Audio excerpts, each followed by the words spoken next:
안녕하세요. 사연에 빠지다의 DJ 민영입니다. 오늘도 첫 번째 사연 시작하기 전에 구독과 좋아요 버튼 눌러주시고요. 그럼 오늘의 사연 함께 시작해 볼게요. 안녕하세요. 저는 꽃다운 30대 여자입니다. 저는 나이는 얼마 먹지 않았지만 지난 몇 년간 산전수전 공준전까지 치르느라 마치 인생 2회차를 사는 것만 같아요. 저보다 인생 선배님들 앞에서 할 이야기는 아니지만 사실 제가 몇 년 전만 해도 너무 힘들어서 삶을 포기해야 하나 고민했던 시간도 있었습니다. 저는 어릴 때부터 외로웠어요. 가족이라고는 어머니와 저 단 둘뿐이었거든요. 제가 학교도 가기 전에 아버지께서 돌아가시는 바람에 저와 어머니는 힘든 시간을 견뎌내야 했습니다. 아버지가 돌아가시기 전 몇 개월을 병원 신세를 지셨기 때문에 저와 어머니는 병원에서 먹고 자고 하며 아버지 곁을 지켰어요. 그 기억이 어린 저에게도 강렬했는지 지금까지도 병실 침대에 누워 계시던 아버지의 얼굴이 선명하게 떠오릅니다. 그래도 다행이에요. 어릴 때 부모님이 돌아가시면 얼굴이 잘 떠오르지 않아 속상하다는 사람들도 많은데 저는 그래도 돌아가시기 전까지 병원에서 같이 먹고 같이 자며 보낸 시간이 모두 다 추억으로 남아있거든요. 지금 생각해보면 아버지도 대단하신 게 큰 수술을 2번이나 받고 병원에서도 오래 계셨는데요. 힘든 내색도 한 번 하지 않으셨어요. 어린 딸이 곁에 있어서 그랬는지 모르겠지만 제 앞에서 약한 모습을 보이지 않으셨습니다. 그래서 아버지가 돌아가셨을 때 더 슬펐어요. 아버지는 절대 저와 어머니 곁을 떠나지 않을 줄 알았는데 그렇게 허망하게 돌아가실 줄은 몰랐거든요. 아버지가 돌아가시고 어머니는 더 힘든 시간을 견뎌야 했습니다. 저를 학교에 보내고 곧바로 시장에 나가 장사를 하셨어요. 처음엔 점포도 없어서 작은 리어카에서 김밥을 싸고 커피를 타서 시장 사람들에게 파는 일을 하셨어요. 제가 학교에 다녀올 시간이 되면 밥을 챙겨주시고 다른 동네 식당에 일하러 나갔습니다. 자물쇠 밖에서 엄마가 잠그고 다녀올 거니까 밖에서 누가 문 열어보라고 두드려도 절대 안에 있는 내색하면 안 돼. 무슨 일 있으면 엄마 일하는 식당으로 바로 전화하고. 알았지? 지금은 상상할 수도 없을 정도로 작고 낡은 집에서 엄마와 제가 살았습니다. 아버지가 병원에 계시면서 원래 살던 집을 팔아 모두 다 병원비로 써버렸거든요. 집이 얼마나 좁은지 집 안에 화장실도 없었어요. 집 밖으로 나가 공동 화장실을 사용해야 하는데 어머니가 일어나 나가시면 제가 혼자 갈 수 없으니 어머니는 항상 방 안에 요강을 두고 나가셨습니다. 아직도 기억나는 게 어머니께서 저를 집에 혼자 두고 식당에 나가는 걸음이 떨어지지 않았는지 밖에서 자물쇠를 잠그고 몇 번이나 자물쇠를 확인하는 소리가 났어요. 지금도 그 마음이 어땠을지 생각하면 눈물이 왈칵합니다. 어머니는 식당에서 일하고 돌아와도 다음날 팔 김밥 재료를 손질하시고 새벽이 되어서야 잠드셨어요. 제가 아무리 낡고 허름한 집에 살고 혼자 있는 시간이 무섭고 외로워도 어머니에게 투정조차 부릴 수 없었던 게 어머니가 제 앞에서 한 번도 힘든 내색을 안 하셨어요. 아침이면 벌떡 일어나 제 밥을 차려주시고 학교에서 행여나 친구들한테 아버지 없는 애라고 놀림이라도 받을까봐 옷이며 운동화도 항상 깨끗한 새 것으로 사주셨어요. 그런 부모님 밑에서 자라서인지 저도 언제나 씩씩하고 밝게 보이려고 노력했습니다. 어머니께서 저 키우며 돈 벌기도 힘든데 저까지 힘들게 하고 싶지 않았거든요. 저는 언제나 먼저 친구들에게 다가가고 선생님께도 잘했습니다. 어머니 말씀처럼 아버지 없는 애처럼 보이고 싶지는 않았거든요. 그 덕분인지 초등학교 때는 반장을 놓치지 않고 매년 했어요. 집에서 워낙 혼자 있는 시간이 많다 보니 매일 책만 봤었는데요. 그러다 보니 자연스레 공부도 곧잘 하더라고요. 중고등학교 때는 성적이 항상 상위권이라 학교에서 경시대회 같은 것을 대표로 나가기도 했어요. 친구들은 그런 저를 항상 부러워했습니다. 수진이 너는 학원도 안 다니면서 어떻게 공부를 그렇게 잘해? 우리 엄마가 너희 부모님은 좋겠대. 돈 한 푼 투자 안 하는데도 알아서 척척 잘한다고.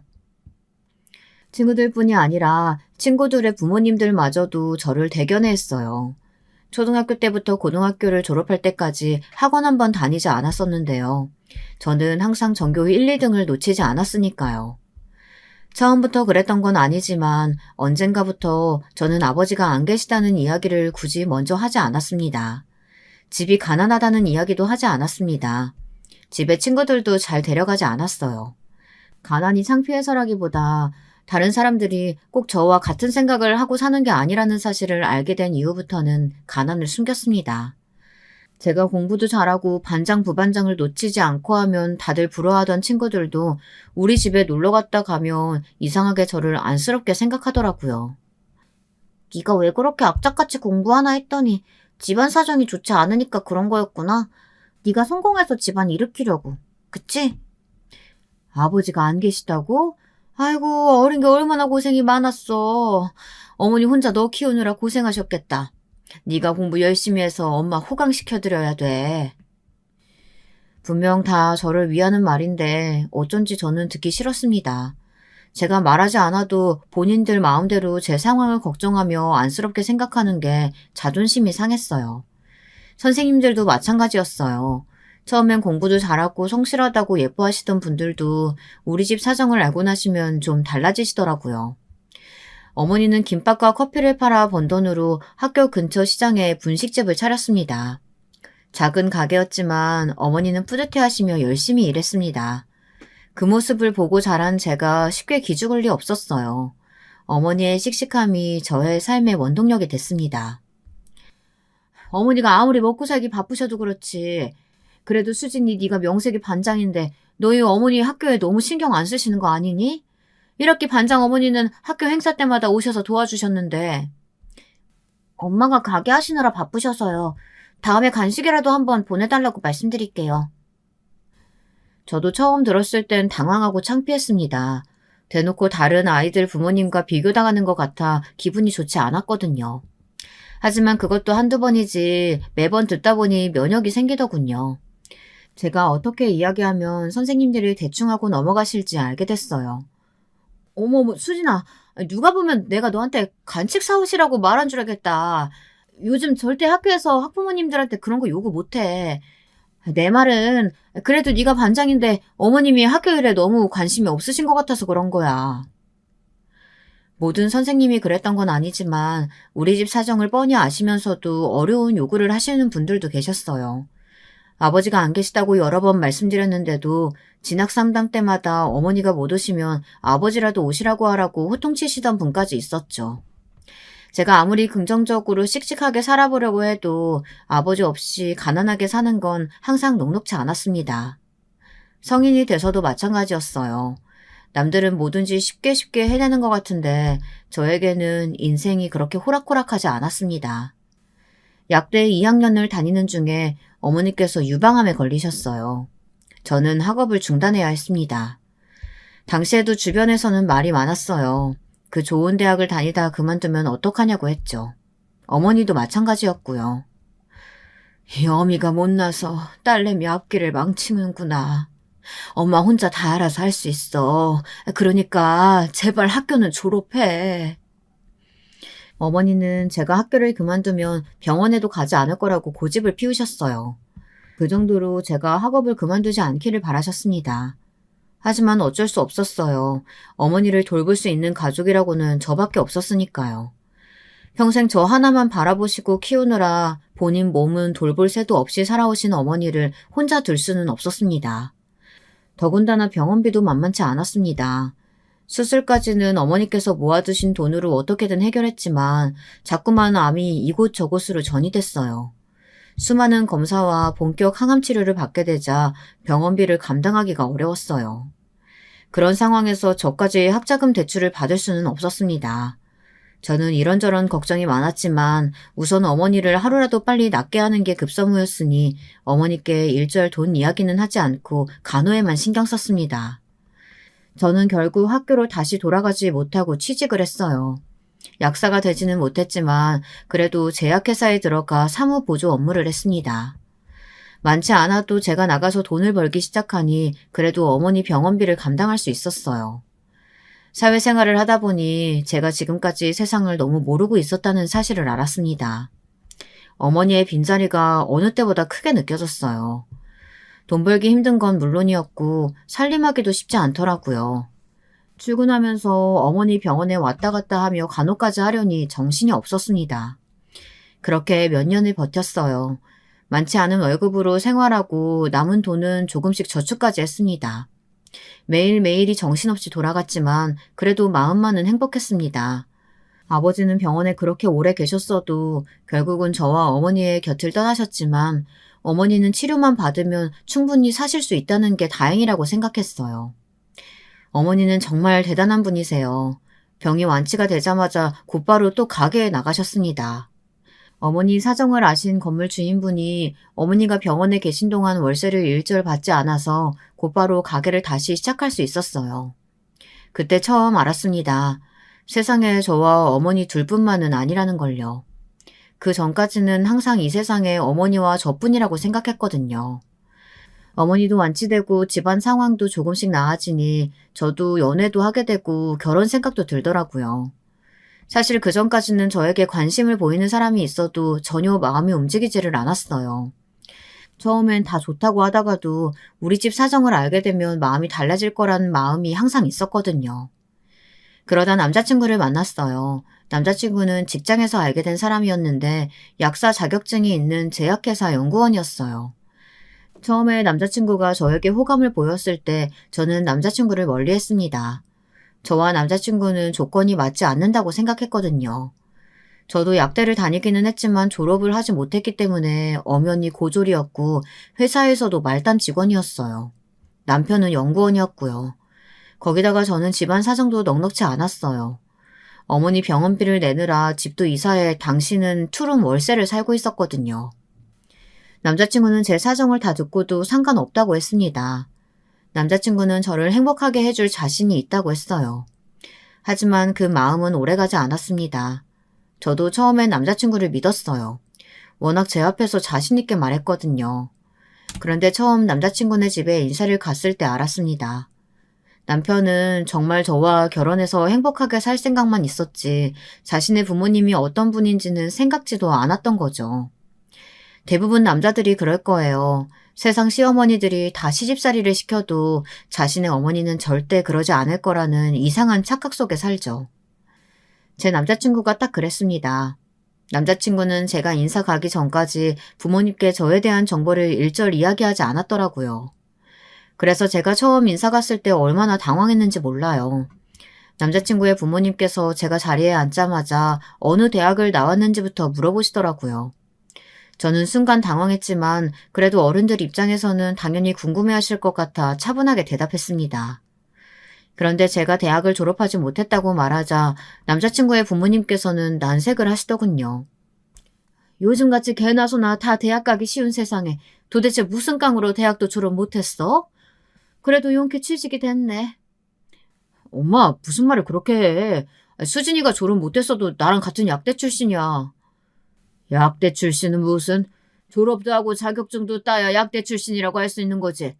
어쨌든 고졸이라는 소리 아니야.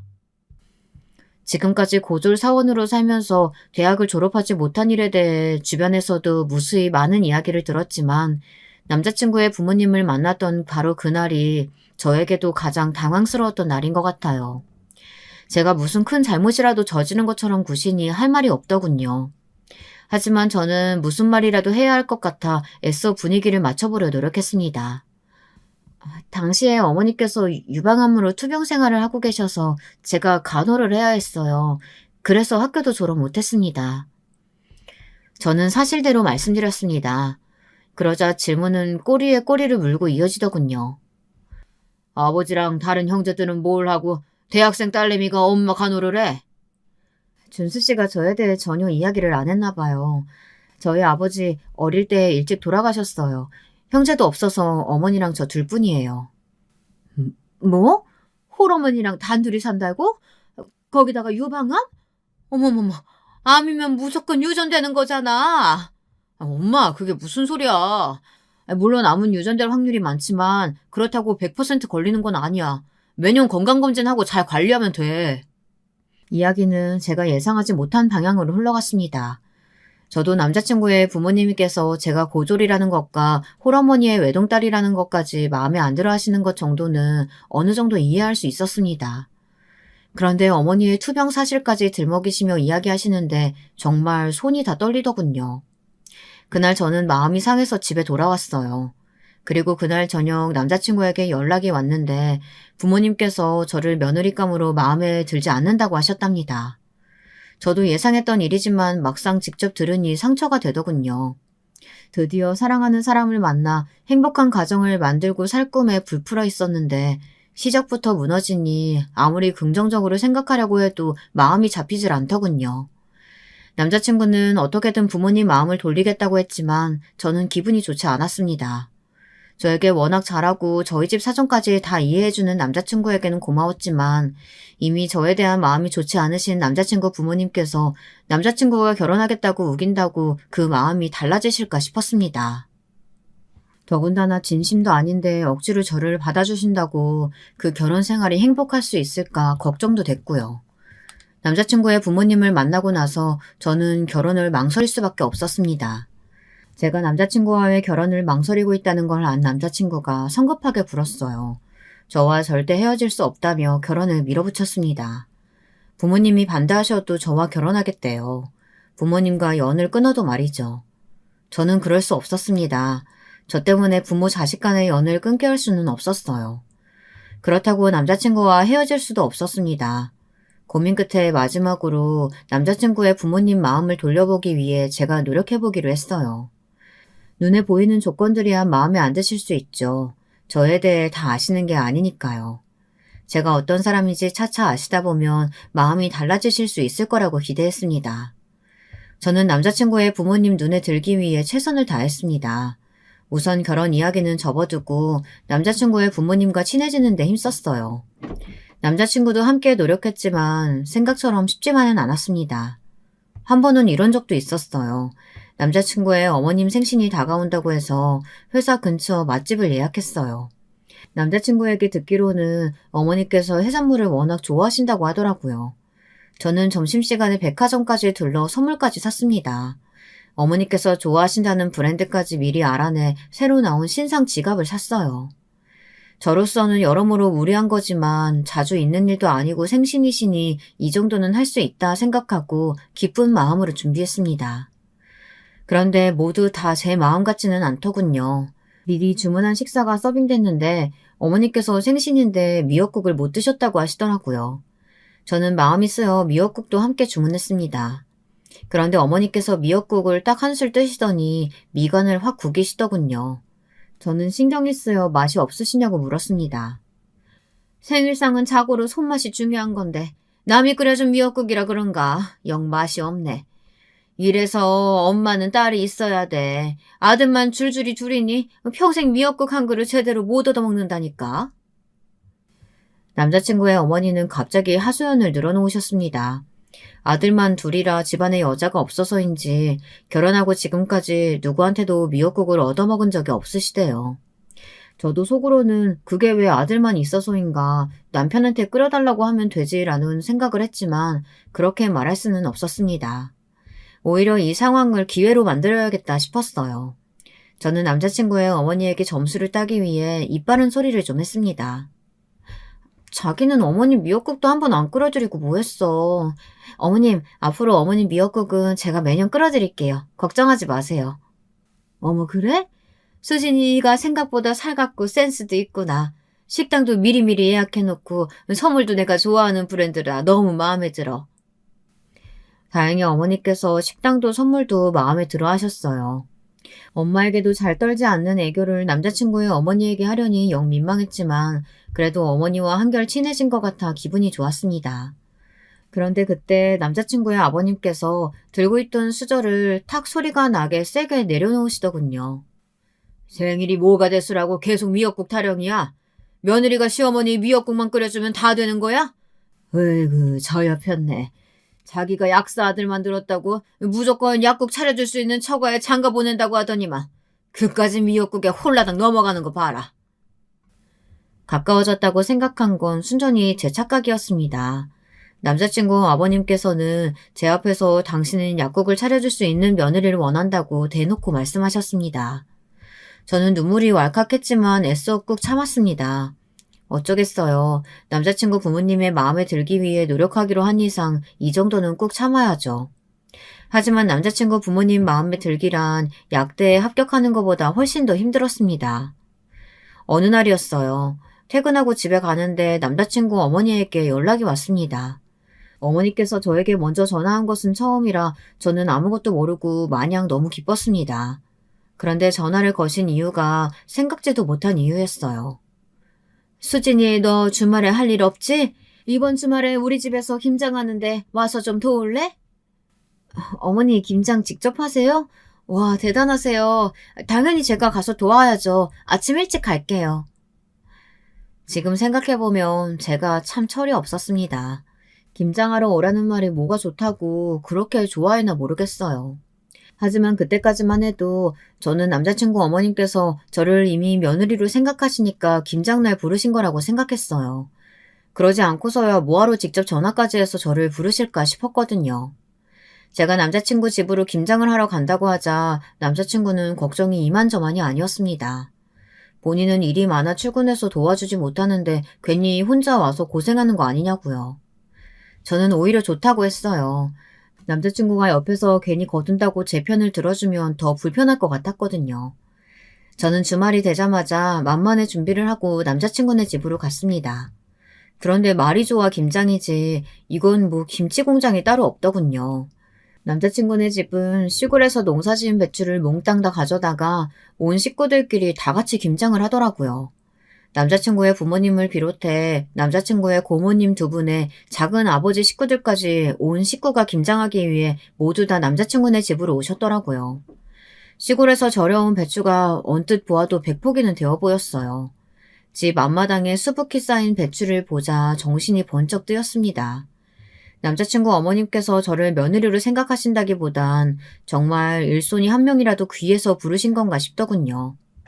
제 사연을 들으시는 분들은 설마 남의 집 귀한 딸을 일꾼으로 불렀겠느냐 하실 수도 있겠지만 사실이었습니다. 김장하는 동안 저는 정말 허리 한번 제대로 못 펴고 하루 종일 김장만 했어요. 가족 중 누구 하나 괜찮냐, 힘드냐 묻지도 않더라고요. 어머, 우리 형님 며느리감이 손이 아주 야물딱지네. 우리 형님도 이제 며느리 들어오면 좀 편해지시겠어요? 그러게. 내년엔 우리도 국수 얻어먹는 거야? 김장이 어느 정도 마무리되자 그제야 어른들께서 저에 대해 궁금해하셨어요. 제가 준수 씨 여자친구라 소개했더니 그때부터 고모님들이 저를 조카 며느리라고 부르셨습니다. 저는 그 호칭이 싫지 않아 가만히 있었는데 남자친구의 어머니께서 정색을 하시더라고요. 며느리는 무슨? 우리 준수 아직 30도 안 됐는데 결혼은 무슨 결혼이야. 난 아들들 결혼 늦게 시킬 거야. 저한테 물어보지도 않으시고 무조건 결혼 생각이 없다고 하시는데 저도 모르게 너무 서운하더군요. 그래서 저도 모르게 한마디 했어요. 저런 준수 씨는 하루라도 빨리 결혼하고 싶은데 어머님은 아직 장가 보내기가 싫으신가 봐요. 어머, 요즘 아가씨들은 이렇게 적극적이라니까? 아가씨가 우리 준수랑 결혼하고 싶긴 되게 결혼하고 싶나 보네. 이렇게 힘든 김장까지 하러 온 거 보면. 그러게, 우리 오빠가 아들 약국 차려주는 며느리 본다고 입에 침이 마르게 얘기했었는데 우리 조카 며느리는 다 준비되어 있나? 도대체 언제부터 약국 이야기를 하셨던 건지 온 식구가 다 알고 계시더군요. 저는 할 말이 없으니 웃어 보이는 것 말고는 대답할 수 있는 게 없었습니다.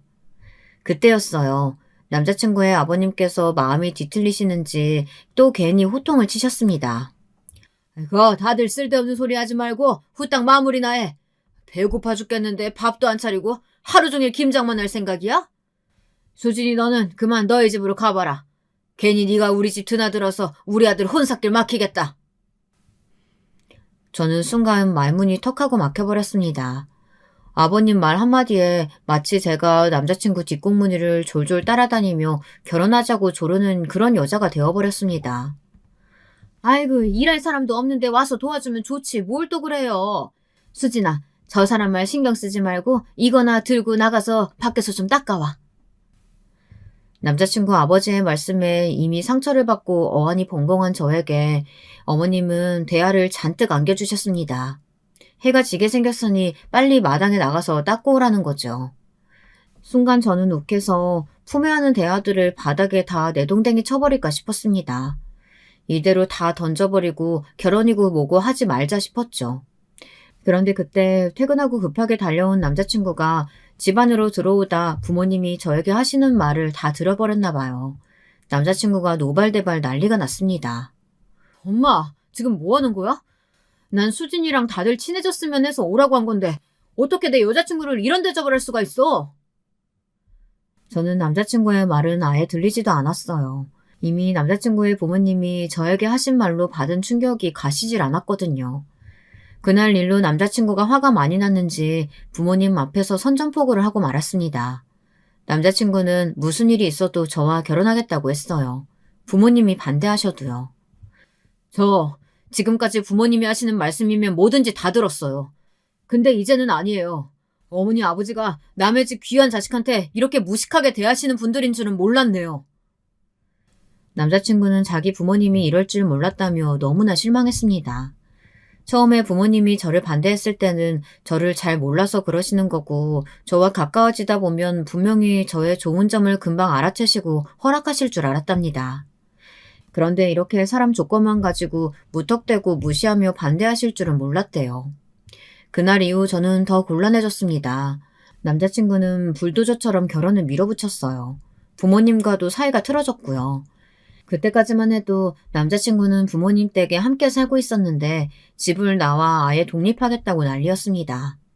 저는 당연히 남자친구가 부모님께 화가 난 마음을 보여주려고 괜히 하는 소리인 줄 알았는데 남자친구는 진심이었어요. 저와 함께 살 집을 구하겠다며 적극적으로 집을 알아보더니 정말로 집을 나와 이사했어요. 저는 아무리 그래도 그렇게 하는 건 아니라고 남자친구를 말렸지만 남자친구의 생각은 확고했습니다. 자신의 부모님이 저에게 제대로 사과하실 때까지 부모님을 용서하지 않겠다고요. 저는 이런 방법이 과연 통할까 싶었는데 정말 통하더군요. 저한테는 그렇게 함부로 대하시더니 당신의 아들이라면 꼼짝 못 하시더라고요. 아들이 정말 집을 구해 나가버리자 마음이 급해지신 부모님은 저를 찾아오셨어요. 물론 남자친구 말처럼 저에게 지난 일을 사과하신 건 아니에요. 아들이 저렇게까지 나오니 어쩔 수 없이 결혼을 허락해주겠다는 식의 이야기였죠. 저는 반신반의했습니다. 정말 이대로 결혼을 하는 게 맞나 고민이 됐어요. 남자친구와 결혼하는 거에 대해서는 전혀 불안한 게 없었는데 아무래도 시부모님 되실 분들과 제가 정말 가족이 되어 잘 지낼 수 있을까 확신이 없었습니다. 결혼하고 나서도 저를 무시하고 막대하시면 제가 어떤 선택을 해야 할지 암담했거든요. 하지만 눈 깜짝할 새에 남자친구의 지휘로 결혼 준비는 일사천리로 진행됐습니다. 남자친구가 저와 살겠다고 계약한 전셋집에 이것저것 생활용품을 정리해놓고 웨딩 촬영까지 하고 보니 결혼식이 한 달밖에 남지 않았더군요. 저와 남자친구는 매일 퇴근을 하면 앞으로 함께 살 신혼집에 매일 같이 가서 앞으로의 계획을 세웠습니다. 결혼하면 밥은 누가 하고 설거지는 누가 할 건지, 아이는 몇이나 낳을 건지까지 생각하며 상상의 나래를 펼쳤죠. 그런데 행복도 잠시 저희에게 믿을 수 없는 사건이 벌어졌습니다. 결혼 전 남자친구와 건강검진을 함께 받으러 갔는데 말도 안 되는 이야기를 들었어요. 처음엔 유방이 이상하게 보인다고 해서 정밀검사를 받았는데 글쎄 제가 유방암이랍니다. 어머니가 유방암에 걸리신 적이 있다 보니 저는 20대 초반부터 매년 검사를 받았어요. 10년 가까이 전혀 문제가 없어 안심하고 있었는데 결혼 전에 저에게 이런 일이 생길 줄은 꿈에도 몰랐습니다. 다행히 유방암 초기 단계라 검사를 조금 더 진행해보고 수술 여부와 항암 여부를 결정하기로 하고 돌아왔습니다. 그래도 매년 검사를 한 덕분에 빨리 알게 되어 저는 다행이라 생각했습니다. 그런데 문제는 제 유방암이 아니었어요. 그로 인해 모든 것이 틀어져 버렸습니다.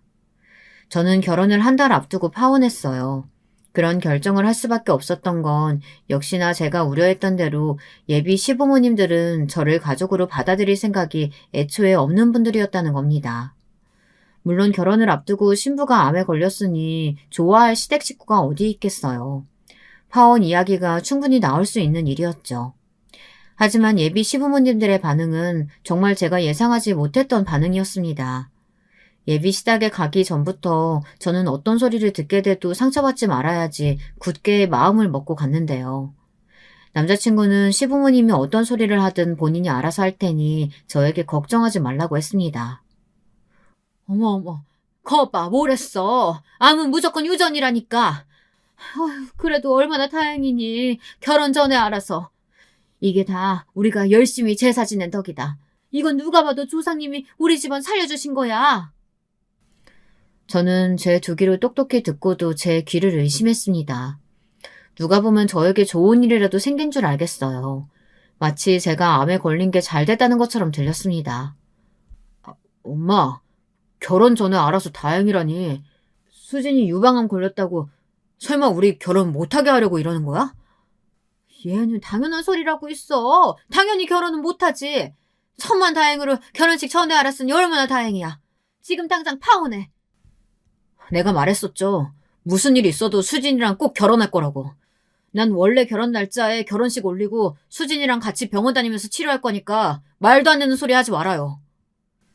남자친구는 완강했습니다. 신혼여행만 취소하고 식을 올리자마자 저와 병원을 다니며 치료에 집중할 거라고 했어요. 이 정신 나간 녀석이 지금 무슨 소리라는 거야? 홀어머니 모시고 사는 고졸이랑 결혼하는 것도 미치게 싫었는데 도대체 네가 뭐가 모자라서 암까지 걸린 여자랑 결혼하겠다는 거냐?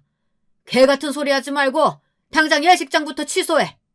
가만히 앉아 남자친구와 부모님이 나누는 이야기를 듣다 보니 저는 기가 막혀 웃음이 튀어나오더군요. 제가 지금까지 얼마나 멍청한 짓을 하고 있었는지 그제야 알았어요. 처음부터 저는 남자친구와 결혼하겠다고 결정해서는 안 됐습니다. 저는 홀가분한 마음으로 자리를 박차고 일어났습니다. 됐습니다. 그만 이야기하세요. 더는 이 집에 시집 올 생각 추후도 없어요. 이 결혼 어머님 아버님이 아니라 제가 깨는 거예요. 준수 씨 미안하지만 우리 파혼해요. 나 당신이랑 결혼 못해요. 물론 남자친구에게는 고마워요. 저같이 부족한 여자를 사랑해줬으니까요. 하지만 도저히 저런 소리까지 들으면서 결혼하고 싶지는 않았어요. 저는 제 할 말만 하고 집을 나와버렸습니다. 제가 알아서 파혼하겠다고 해서 신이 난 남자친구의 부모님 얼굴을 보고 싶지 않았거든요. 제 뒤를 쫓아오는 남자친구에게 손가락에 끼고 있던 커플링을 돌려주었어요. 남자친구는 어떻게든 저를 설득하려고 했지만 소용없었습니다. 제 생각은 전혀 바뀌질 않을 거니까요. 그날 이후 남자친구에게는 매일같이 연락이 왔지만 저는 받지도 만나지도 않았습니다. 그래도 계속 연락이 와서 저는 메시지를 보냈습니다. 아무리 남자가 좋아도 저를 지나가는 똥개 정도로도 취급하지 않는 어른을 시부모님으로 모시고 살 수는 없다고요. 물론 어른들 말씀이 다 틀린 건 아닙니다. 맞아요. 어느 부모가 암에 걸린 여자를 며느리로 받아주고 싶겠어요. 저라도 쉽지 않을 거예요. 하지만 아무리 그래도 사람을 앞에 두고 저를 내쫓을 명분을 찾았다며 좋아하는 꼴까지 보여주는 건 정말 말도 안 되는 행동이라고 생각합니다. 그날 이후 저도 견디기 힘들 정도로 힘들었지만 애써 유방암 치료에 집중하려고 노력했습니다. 저의 유방암 진단과 파혼으로 인해 가장 힘들어하신 분은 바로 저희 어머니예요. 사실 남자친구네 부모님께서 저를 반대하셨을 때도 어머니에게 일절 말하지 않았어요. 제가 고졸에 아버지가 안 계셔서 남자친구네 부모님께서 반대하신다고 하면 어머니가 제일 슬퍼하실 게 뻔하니까요. 이게 다 내 잘못이다. 그 나쁜 걸 너처럼 귀한 애한테 물려줘서 이 사다를 만들고 내가 사돈댁에 가서 무릎이라도 꿇고 빌게. 너 어떻게든 유방암 내가 완치시킬 테니까 너 받아달라고. 엄마, 나 암 걸려서 파혼당한 거 아니야. 내가 그런 집안하고는 엮이고 싶지 않아서 결혼 안 하겠다고 한 거야. 제 파혼 소식에 어머니는 바닥에 주저앉아 펑펑 눈물을 흘리셨습니다. 그 모습을 보는데 제 마음이 찢어지는 것만 같았습니다. 남자친구와 파혼한 일에 대해서는 절대 후회하지 않았지만 그 일로 어머니께 크나큰 상처를 만들어드린 것 같아 그건 너무 죄송했어요. 그래서 저는 더 열심히 치료받았습니다. 어머니를 생각해서요. 제가 아무리 아프고 힘들어도 어머니가 겪었던 시간보다는 훨씬 더 견딜 수 있을 정도의 시련이었으니까요. 저에게는 보험도 있었고 결혼한다고 모아놓은 돈도 있었으니 최소한 병원에 다니면서 돈 걱정은 안 해도 되잖아요. 그리고 무엇보다 든든했던 건 저에게는 어머니가 계시다는 겁니다. 어머니는 가게를 나가 일하시면서도 저의 병간호를 해주셨어요. 항암 때문에 병원에 입원했을 때도 저 혼자 충분히 할 수 있다고 했지만 어머니는 항상 제 곁에 있어주려고 하셨습니다. 그 덕분인지 수술 경과가 좋았어요. 저는 유방암 진단을 받은 지 1년 만에 완치 판정을 받았습니다. 물론 계속 외래 진료를 받으며 검사도 해야 하지만 처음 걱정한 것보다 훨씬 더 좋아져 좋은 방향으로 생각하기로 했습니다. 고작 30년 조금 넘게 살았지만 여러 방면으로 산전수전을 겪고 나니 삶을 살아가는 방식이 많이 달라졌어요. 전에는 지금 당장 해결해야 하는 문제부터 해결하느라 급급했었는데 파혼도 하고 한번 크게 아프고 나니 뭐든지 제가 하고 싶은 일은 미루지 말고 지금 당장 해야 한다는 걸 깨달았습니다. 지나간 시간은 아무리 후회해봐야 다시 돌아오지 않으니까요. 저는 지금까지 고생한 것들을 보상받기라도 하듯 하고 싶었던 일은 뭐든지 다 했습니다. 어머니와도 전보다 더 많은 시간을 보냈어요. 생각해보니 뭐가 그렇게 바쁘다고 어머니와 둘이 여행 한번 다녀온 적이 없더라고요. 저는 다른 건 다 젖혀두고 오롯이 저와 어머니에게만 집중했습니다. 그렇게 나 자신만 생각하며 살다 보니 시간이 금방 흐르더군요. 예전에 있었던 나쁜 일들은 기억도 안 날 정도로 까마득해졌을 때쯤 저에게 신기한 일이 생겼습니다. 앞으로 살면서 다시는 만난 일이라고는 없을 줄 알았던 분들을 다시 만났어요. 그분들은 바로 저를 파혼까지 하게 만들었던 장본인, 바로 전 남자친구의 부모님이었습니다. 정말 생각지도 못한 장소에서 바로 딱 만났어요. 제가 산부인과 진료를 받을 일이 있어 잠깐 짬을 내서 병원에 들렀는데 글쎄 거기서 전 남자친구의 부모님을 딱 만난 거예요. 더 놀라웠던 건 어머니께서 환자복을 입고 있었다는 겁니다. 처음엔 시간이 벌써 5년이나 흘렀으니 제가 잘못 본 것일지도 모른다고 생각했어요. 그런데 병원이라 모두 다 마스크를 쓰고 있었는데도 단번에 알아볼 수 있겠더라고요. 바로 아버님 때문에요. 시간이 그렇게 흘렀어도 아직도 정정하신지 어머니에게 소리를 지르는 목소리는 여전했습니다. 그 소리가 얼마나 큰지 주변에 있던 사람들까지 모두 다 두 분을 보고 있었어요. 아주 죽을 병 걸렸네. 죽을 병 걸렸어. 수술도 잘 끝났는데 어린애도 아니고 왜 그렇게 엄살을 부려? 병원에서 평생 살 거야? 얼른 괜찮다고 해야 퇴원을 할 거 아니야? 보아하니 어머니가 아파서 입원하셨나 보더라고요. 그렇게 미워했던 사람들이었는데 오랜만에 봐서 그런지 반갑기까지 했습니다. 더군다나 환자복까지 입고 있는 모습을 보니 아는 척을 하지 않을 수가 없었어요. 제가 먼저 다가갔습니다. 그리고 아는 체 했어요. 제가 다가가 오랜만에 뵙는다고 인사를 건네자 전 남자친구의 부모님은 제 얼굴을 보자마자 못 볼 거라도 본 것처럼 화들짝 놀라셨습니다. 저는 마치 제가 저승사자라도 된 줄 알았어요. 너무 놀라셔서요. 그런데 두 분의 반응이 이상했습니다. 저를 보자마자 어머니는 제 손을 부여잡고 펑펑 눈물을 쏟으시더라고요. 아버지는 당황해서 어쩔 줄 모르시고요. 주변에 있던 사람들이 모두 다 저희를 쳐다보는데 저도 당황스럽더군요. 저는 애써 어머니의 손을 잡아 일으켰습니다. 그리고 진정하시라고 했어요. 그러자 어머니는 대뜸 저에게 사과부터 하시더군요. 내가 너무 잘못했어. 내가 너한테 몹쓸 짓을 해서 이런 벌을 받나 보다. 나 때문에 얼마나 속상했니 그래. 그래. 우리가 너한테 정말 면목이 없다. 준수가 계속 너한테 연락했는데도 네가 전화도 안 받고 아예 연락처도 바꿔버렸다며. 그래서 우리가 너한테 사과하고 싶어도 연락을 못했다. 생각지도 못한 일이었습니다. 사실 언젠가 우연이라도 만날 수 있지 않을까 상상한 적은 있어요. 만약 만나게 되더라도 두 분에게 사과를 받을 수 있을 거라고는 생각도 못했습니다. 당신의 귀한 아들이 사과하라고 했을 때도 절대 하지 않았으니까요. 그런데 두 분께서 제게 이러시는 이유가 있었습니다. 제가 저만 생각하며 행복하게 살아온 5년 동안 전 남자친구네 집안에는 말로 다 할 수 없는 크고 작은 일들이 있었더군요. 먼저 어머니께서 병원에 계신 이유는 어머니께서 자궁 경부암에 걸리셨답니다. 그래서 얼마 전에 수술하시고 입원 중이시라네요. 더군다나 저와 파혼하고 나서 남자친구는 부모님과 인연을 끊었대요. 준수도 너랑 헤어지고 나서 완전히 부모한테 등 돌렸어. 아예 이제 연락도 안 한다니까. 내가 자궁경부암 걸렸다고 했더니만 그게 다 내가 너한테 모질게 해서 내가 벌 받는 거라고 하는 거 있지. 그랬습니다. 저와 남자친구가 파혼하고 나서 남자친구는 철저하게 부모를 외면하고 살았나 보더군요. 어머니가 자궁 경부암에 걸렸는데도 일절 와보지 않고 연락도 한 통 안 한답니다. 예전 생각을 하면 두 분과는 말도 섞고 싶지 않았지만 암에 걸려 아프다는 이야기를 들으니 저도 모르게 마음이 좋지 않았습니다. 암이라는 병이 얼마나 힘든 병인지 누구보다 제가 잘 아니까요.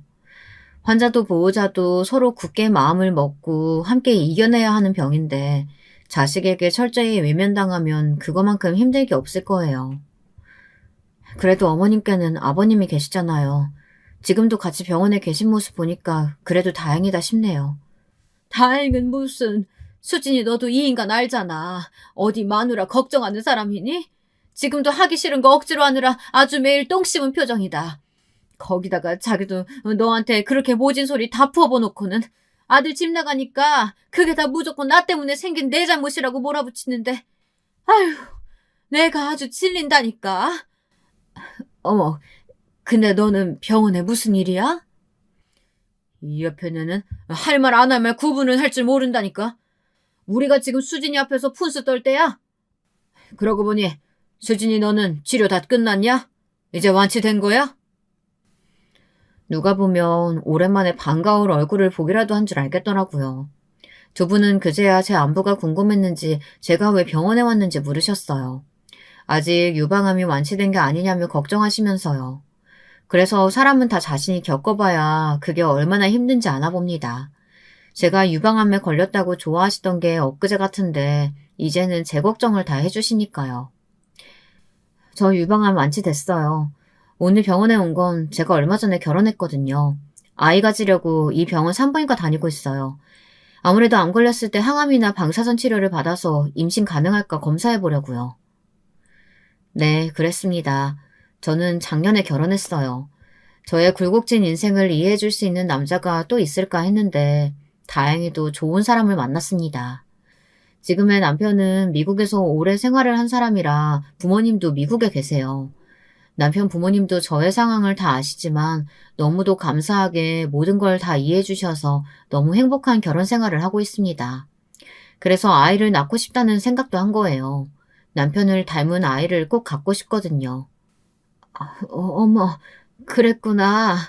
잘 됐다. 내가 아프고 나서 네 생각을 얼마나 많이 했는지 몰라.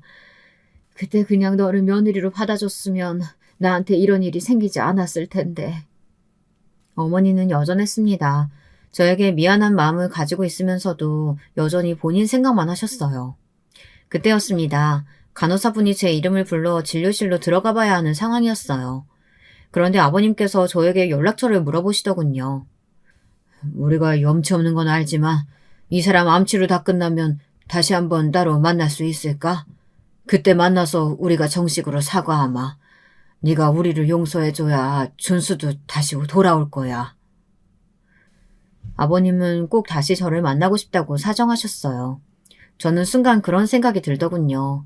인생은 정말 살아봐야 아는 거라는 걸요. 저는 말없이 지갑에서 명함을 꺼내 건넸습니다. 아니, 이게 뭐야? 저는 어쩌면 지난 5년 동안 이 순간만을 위해 달려온 건지도 모르겠다는 생각이 들었습니다. 저에게 씻을 수 없는 상처를 준 두 분에게 결혼했다는 사실을 이야기했을 때도 희열이 있었지만 저에게 연락처를 물어보고 제가 명함을 건넸던 바로 그 순간은 말로 다 표현할 수 없을 정도로 온몸에 소름이 돋아났어요. 아버지가 제게 건네받은 명함을 보고 눈이 휘둥그레지자 어머니는 아버지 손에 있던 명함을 빼서 확인했습니다. 그리고는 제가 건넨 명함을 몇 번이나 다시 확인했어요. 당연히 믿을 수 없겠죠. 저도 아직 믿기지 않으니까요. 어머, 행복약국? 약사 김수진? 수진이 너 약사 됐니? 네, 저 약사 됐어요. 암 수술하고 치료받으면서 회사 그만뒀더니 시간이 남아도니까 자꾸 우울한 생각만 들더라고요. 그래서 다시 공부 시작했어요. 그래서 항암 받으면서 다시 약대 들어가고 약사 자격증까지 땄고요. 얼마 전에 제 이름으로 된 약국도 차렸어요. 저는 어느 때보다 허리를 꼿꼿하게 세우고 당당하게 말했습니다. 어머니는 약국이라는 말만 듣고도 입을 다물지 못했어요. 놀랍겠죠. 아들 장가 한번 잘 보내서 약국까지 차려주시려고 했던 분들이 제가 당신의 아들보다 먼저 결혼해 먼저 약국을 차릴 거라고는 꿈에도 모르셨을 테니까요. 네가 어떻게 약국을 차렸어? 너 로또라도 된 거야? 로또 맞았죠. 제 남편이 저한테는 로또거든요. 제 남편 치과 의사예요. 집안도 대대로 미국에서 의사라 얼마 전에 한국에 개원했거든요. 남편 병원 바로 아래층에 제 약국도 차려줬어요. 저는 진료실에 들어가야 한다는 상황도 까먹고 제 근황을 이야기했습니다. 아픈 분에게 이런 자랑을 늘어놓는다는 게 한편으론 미안했지만 그래도 어쩌겠어요. 이런 기회가 어디 흔한가요? 파혼하고 나서 어떻게든 유방암을 극복하고 당당하게 살아갈 거라 매일 다짐했지만 종종 저에게 모진 말을 퍼부었던 남자친구의 부모님 얼굴이 떠올라 괴로웠습니다. 그럴 때마다 다시 만나면 달라진 나의 모습으로 복수해줘야지 마음만 먹었었는데 정말 제가 해낼 줄은 몰랐습니다.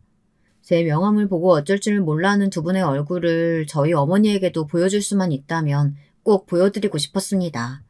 절실히 자신의 잘못을 깨닫고 후회하는 모습을 말이죠. 그날 이후 저에게 신기한 일이 하나 더 생겼어요.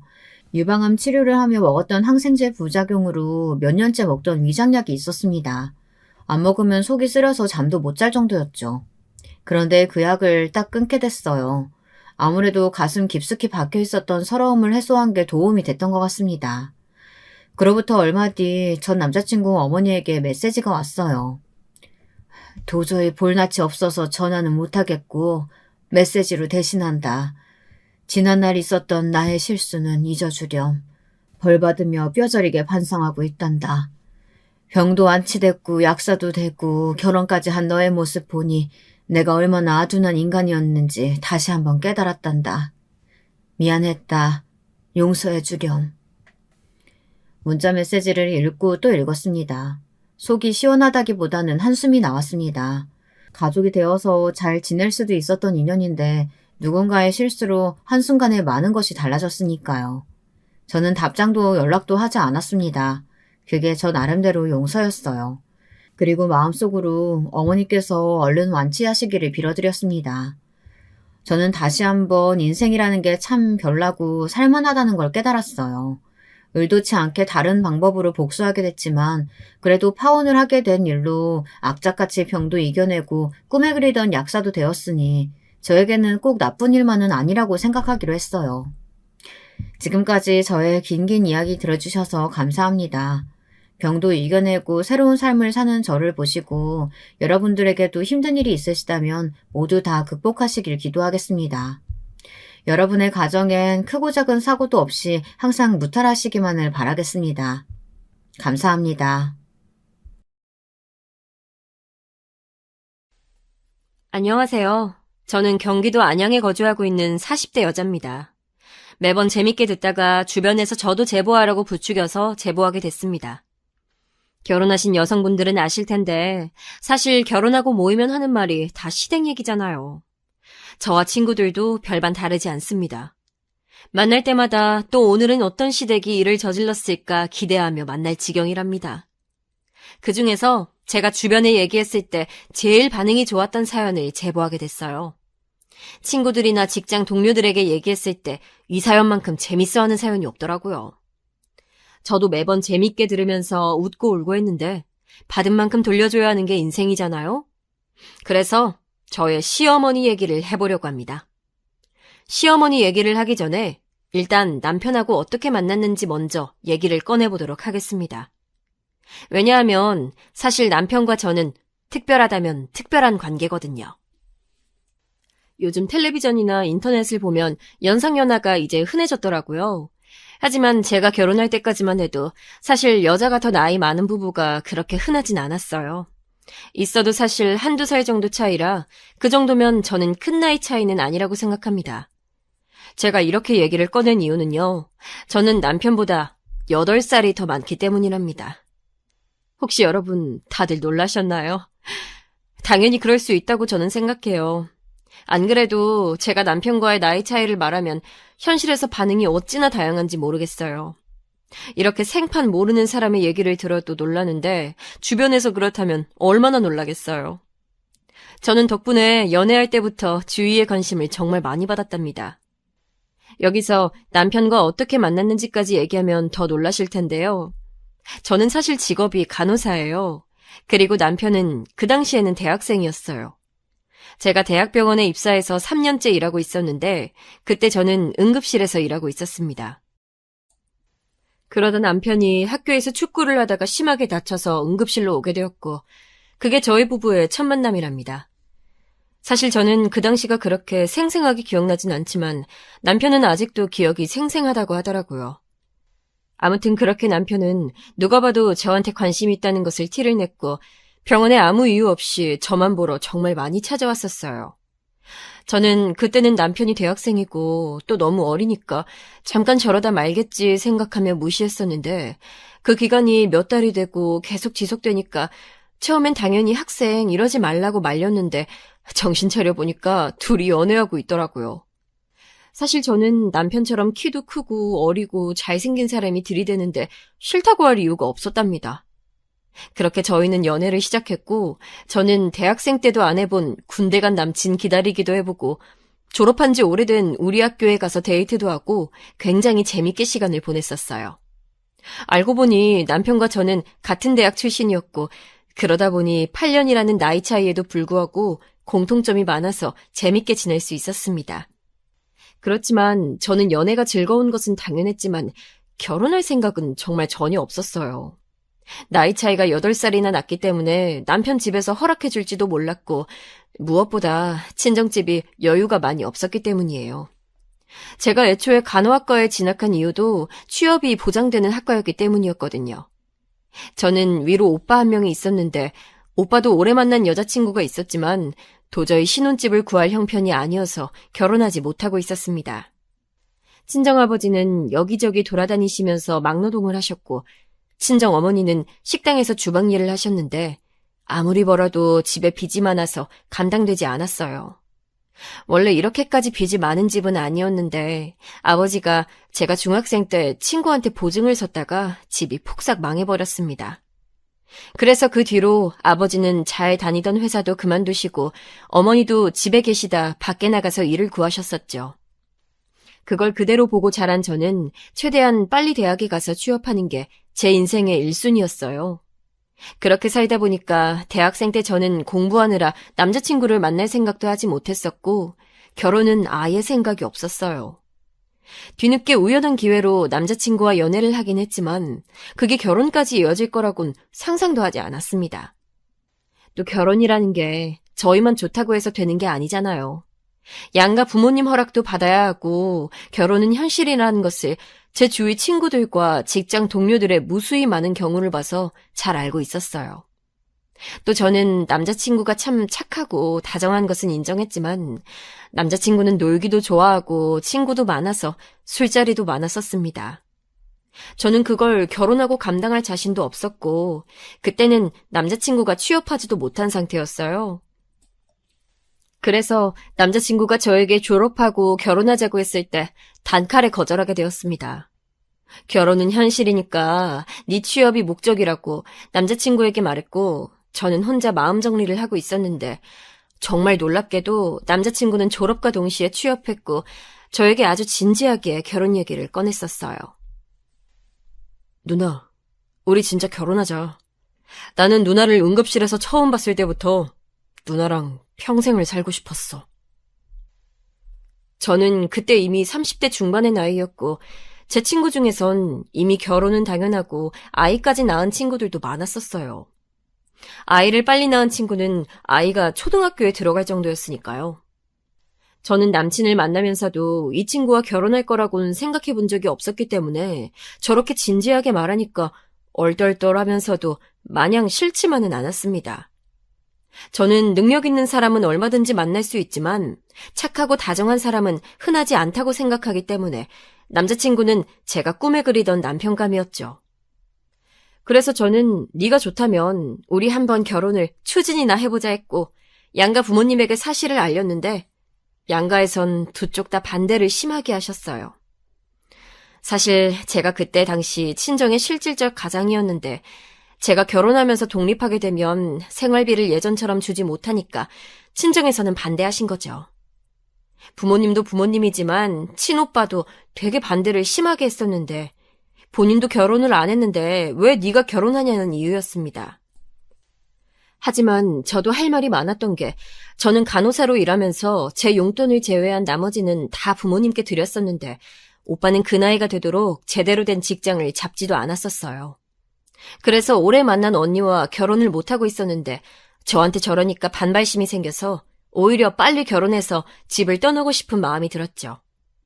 부모님도 저에게 제가 결혼 얘기를 꺼내자 그럼 앞으로 생활비는 어떡하냐고 말씀하셨고 저는 그런 소리를 들을수록 빨리 결혼해서 집을 탈출하고 싶은 마음이 생겼습니다. 사실 그래서 우리 친정집에서는 남편이 저보다 8살이 어리고 말고는 아무 문제가 되지 않았어요. 그렇게 우리 부모님은 반대하셨고 남편 부모님은 아무래도 제 나이 때문에 아주 심하게 반대를 하셨죠. 오죽하면 저에게 따로 전화해서 제발 아들을 놔달라고 어머님이 우실 정도였어요. 그리고 남편에겐 누나 한 명이 있었는데 저보다 5살이 어려요. 그 시누이도 저에게 전화해서 양심이 있으면 저보고 남편을 놔달라고 말하더라고요. 사실 남편 가족들의 입장이 전혀 이해가 가지 않는 것은 아니었습니다. 현실적으로 저는 8살이나 어린 남편을 얻는 거니까 좋았지만 반대로 남편 가족들은 며느리로 30대 중반을 받아들이기엔 당황스러웠을 것 같아요. 시어머니가 특히 반대가 심하셨는데 그 이유 중 하나는 바로 임신 문제였는데 사실 지금이야 초산 나이가 늦어졌다고 하지만 제가 결혼할 때는 대부분이 다 20대의 아이를 낳았었어요. 아무래도 남편이 누나가 있으니까 대를 이을 사람이 친척 통틀어서도 남편밖에 없었는데 시어머니는 아이 때문이라도 이 결혼 절대 안 된다고 강하게 반대하셨습니다. 결혼에 적극적으로 찬성하던 제 친구들도 아이 문제에는 걱정을 표현했었는데 본인들이 낳아보니까 1살이라도 어릴 때 아이를 낳는 게 산모한테도 더 좋다고 하더라고요. 저도 친구들이 그런 말을 하니까 현실적으로 걱정되었고 시댁에서도 저한테 대놓고 남편을 놔달라고 말하니까 이런 결혼을 하는 게 맞을까 하는 생각이 들어서 결국 남편에게 헤어지자고 말하게 됐습니다. 그리고 그냥 나는 평생 부모님에게 생활비 주면서 살아야 하나 싶은 생각에 너무 괴로웠던 기억이 나요. 헤어지자고 말하고 저는 모든 연락을 끊고 평소처럼 출근했는데 한 2주일이 지나고 퇴근하는데 병원으로 남편이 찾아왔더라고요. 어느 정도 예상했기에 둘이 카페에 가서 얘기하는데 남편이 자기가 잘하겠다고 본인 집 반대는 알아서 처리하겠다고 계속 매달렸습니다. 저는 자신이 없다고 대놓고 얘기했지만 남편은 그런 남들의 말들 다 무시하고 살자고 얘기했고 또 제가 원하면 아이는 낳지 말자고 했습니다. 남편도 저도 아이를 정말 가지고 싶어 했는데 저렇게 얘기할 정도면 본인도 얼마나 많은 생각을 했을지 눈에 보여서 마음이 아팠어요. 저도 남편이 싫어서 결혼하지 않겠다고 한 게 아니라서 더 속상하기도 했죠. 그리고 사람 마음이라는 게 반대하면 더 하고 싶은 게 참 우습기도 하더라고요. 그래서 양가에서 그렇게 반대했지만 저희가 일방적으로 밀어붙여서 결혼하게 됐습니다. 사실 이 과정에서 참 많이 힘들었는데 일단 남편은 졸업하고 직장에 취업한 지 얼마 되지 않아 모은 돈이 전혀 없었기 때문에 오로지 제 돈으로 결혼해야 했어요. 그런데 저는 월급을 받으면 제 용돈을 제외하고 다 친정집에 생활비로 지웠기 때문에 저도 모은 돈이 많지 않아서 굉장히 막막했습니다. 그래도 결혼하면 독립된 가정을 이루는 거니까 저는 그때부터 친정에 돈을 주지 않아도 되니까 최대한 긍정적으로 생각하려 했죠. 우리 친정에서는 돈을 주고 싶어도 줄 돈도 없었고 시댁은 다행히 형편은 여유가 있었는데 결혼을 심하게 반대하시니 저와 결혼한다면 1원도 주지 않겠다고 남편에게 말했더라고요. 그래서 저희는 정말 말 그대로 없이 결혼하게 됐는데 결혼식장에 들어가기 전부터 살벌했습니다. 일단 양가 어른들이 처음 뵙게 된 날이 상견례 날이었는데 그때 시댁에서 1시간을 늦게 오셨는데 죄송하다는 말 한마디를 하지 않았어요. 남편만 중간에서 난처해하며 그렇게 상견례를 했는데 시어머니가 대놓고 제 나이가 많아서 아이를 낳을 수 있을지 걱정이 된다고 하셨어요. 노산이면 산모한테도 안 좋다고 하더라고요. 사실 걱정이 많이 되기는 해요. 그래도 우리 딸이 간호사라 자기 몸은 챙길 줄 알아요. 간호사도 일이 참 힘든데 명절이나 제사에 잘 참여할 수 있을까요? 우리 가문이 유서가 깊어서요. 챙겨야 할 것들이 많아요. 이런 식의 대화가 지속됐고 저와 남편은 중간에서 참 힘들었습니다. 자식 이기는 부모 없다는 유명한 말 다들 아시죠? 결국 시댁에서는 남편과 저의 결혼을 허락했고 저도 남편도 모은 돈이 없으니까 남편 직장 주위에 빌라를 계약해서 주셨습니다. 비록 제가 다니던 대학병원과 2시간이 걸리는 거리였지만 그건 제가 다시 취업하면 될 일이었고 다행히 간호사는 이직이 쉬웠기 때문에 남편 쪽으로 가는 걸로 결정했습니다. 그런데 시댁에서 본인들이 집을 해주니까 예단을 많이 요구하셨는데 도저히 감당되지 않았어요. 제가 주위에 물어봤을 때도 그 정도 예단은 서울에 있는 아파트를 해줬을 때 가져가는 거지 경기도 외곽에 있는 빌라를 해주고 그런 예단을 요구하는 것은 정말 처음 본다고 하더라고요. 저는 그래서 제가 어차피 결혼하면 남편 직장 쪽으로 갈 예정이었으니 병원을 퇴사하게 되었고 그 퇴직금으로 예단을 마련했습니다. 예단을 무리해서 마련하면서도 속으로 몇 번이고 결혼에 대해 다시 생각해봐야 하나 했지만 그냥 남편을 믿고 진행했어요. 혼수는 어쩔 수 없이 대출을 받아서 진행했고 결혼식을 무사히 마치게 됐습니다. 그렇게 신혼여행도 다녀왔는데 정말 우연히 신혼여행을 갔다 온 다음 날이 시어머니 생신이셨어요. 남편과 말을 했을 때 남편은 생일상까지 차릴 필요는 없을 것 같다고 하며 차라리 생일 선물을 면세점에서 사가자고 했어요. 그래서 입국하고 시댁으로 가서 인사드리면서 선물을 건넸는데 옆에 있던 신우가 저에게 말했어요. 동서, 내일 엄마 생일상은 동서 집에서 하는 걸로 해요. 처음 생일이니까 신경 좀 써줘요. 이걸 다 같이 있는 자리에서 저러니까 굉장히 당황스러웠어요. 대답을 바로 하지 않고 남편을 바라보자 남편이 곤란한 표정으로 있길래 그냥 내가 하루 고생해야겠다 생각 후 알겠다고 대답 후 다음날 시어머니와 시댁 가족들을 우리 신혼집으로 부르게 됐어요. 그런데 입국하고 정말 바로 시댁으로 갔기 때문에 짐도 풀지 못한 채로 장을 봐야 해서 너무 화가 나더라고요. 남편한테 짜증을 내니까 남편은 이번만 참자고 하며 저를 달랬지만 저는 너무 막막하더라고요. 친정집은 가지도 못하고 그렇게 급하게 미역국과 제육, 생선구이, 갈비찜 등을 준비해서 남편과 둘이 밤을 꼬박 새워서 재료 준비를 하게 됐습니다. 다음날 저녁에 시댁 식구들이 오셔서 저녁상을 차리는데 시어머니가 입에 댈 때마다 짜다, 싱겁다 계속 마음에 들어하지 않으셨어요. 동서, 내가 신경 좀 써달라고 했는데 이게 뭐야? 이러면 내가 그냥 우리 집에서 했지. 신우까지 옆에서 저렇게 말하니까 굉장히 민망하더라고요. 남편이 옆에서 그건 자기가 만든 거라고 설명해도 들은 척도 하지 않았습니다. 오히려 시어머니는 이렇게 말씀하셨어요. 며느리는 앞으로 명절이나 제사 때 전날에 와서 나한테 요리 좀 배워야겠다. 이렇게 요리하면 너희 어떻게 먹고 사니? 저는 당황스러웠지만 일단 알겠다고 대답하고 넘어갔습니다. 그렇게 시어머니 생일은 넘겼고 친정에도 남편과 다녀오고 저도 집 근처 병원에 이력서를 넣으며 지내고 있었는데 어느 날 시어머니에게 전화가 와서 받았어요. 이번 주 금요일에 우리 제사가 있으니까 목요일 오전에 집으로 오렴. 그날이 화요일이었는데 제가 하필 그날 병원 면접이 잡혀 있어서 말하니까 시어머니는 결혼했으면 잘 보일 생각을 해야지 지금 취업이 문제냐고 하셨죠. 그 병원이 하필 조건이 정말 좋기도 했고 큰 병원이라 거기 가고 싶었는데 시어머니가 저렇게 나오니까 어쩔 수 없이 면접도 보러 가지 못했어요. 그리고 제사 준비를 하러 시댁에 방문했는데 시어머니는 저를 보자마자 바로 시장으로 데려가셔서 재료를 사셨는데 그 양이 어마어마했습니다. 저는 아무것도 모르니까 시어머니만 졸졸 쫓아다니며 옆에서 계산한 재료들을 들고 있었는데 그게 정말 무겁더라고요. 시장에서 집으로 돌아와서 같이 준비하는데 무슨 제사 음식이 그렇게 많은지 도저히 끝나지 않더라고요. 친정은 제사를 지내지 않아서 저는 제사가 이렇게 힘든 일인지 그때 처음 알았어요.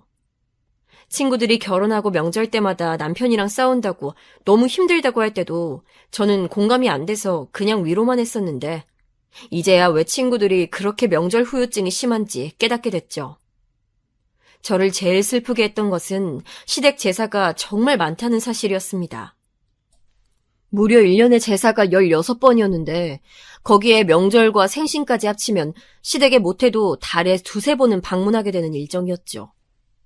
또 생신은 그나마 나았지만 명절은 시댁에 며칠 전부터 가야 하니까 스트레스가 이만저만이 아니었어요. 결혼하고 첫 명절은 특히 그게 심했었는데 우리 친정집도 제가 결혼 후 처음 명절에 오는 거니까 요리를 많이 해서 당연히 저를 많이 기다리셨어요. 그런데 정말 황당하게도 시어머니가 명절날에 신우가 집에 오면 같이 밥을 먹자고 저를 보내주지 않았어요. 첫 명절이니 다 같이 밥을 먹고 시간을 보내야 한다고 하셨죠. 신우는 본인 시댁에서 아침만 먹고 간다고 했지만 결국 점심까지 먹고 왔고 와서 저녁을 같이 먹게 되었는데 그날 아침부터 저를 기다리던 친정집에는 밤늦게 도착하게 되었죠. 저는 그날 너무 속상해서 남편에게 이게 뭐냐고 진지하게 화를 냈고 남편은 사과하기 바빴답니다. 친정에선 괜찮다고 저에게 시댁에서 그래도 집 해주셨으니까 어느 정도 숙이고 사는 것도 좋다고 하셨는데 저도 그걸 아니까 강하게 나서지를 못했습니다. 물론 그 집도 명의는 시어머니 명의였지만 말이에요. 그렇게 계속 제사나 명절 혹은 생일 때문에 시댁에 자주 가니까 체력적으로도 정말 많이 힘들었습니다. 우리 신혼집과 시댁은 버스와 지하철을 환승을 3번을 해서 가야 했고 시간도 왕복 4시간이나 걸렸기 때문에 한번 왔다 갔다 하면 너무 힘들었어요. 차라리 한 번에 쭉 가는 버스가 있으면 좋았겠지만 우리 집이 외곽 쪽에 있어서 마을버스를 타고 내려서 지하철을 타고 또 내려서 버스를 타고 이런 식으로 가야 했기 때문에 정말 지치고 힘들더라고요. 안 그래도 시댁에 가서 종일 노동하느라 힘든데 시간도 너무 오래 걸리니까 체력적으로도 정신적으로도 굉장히 힘들었습니다.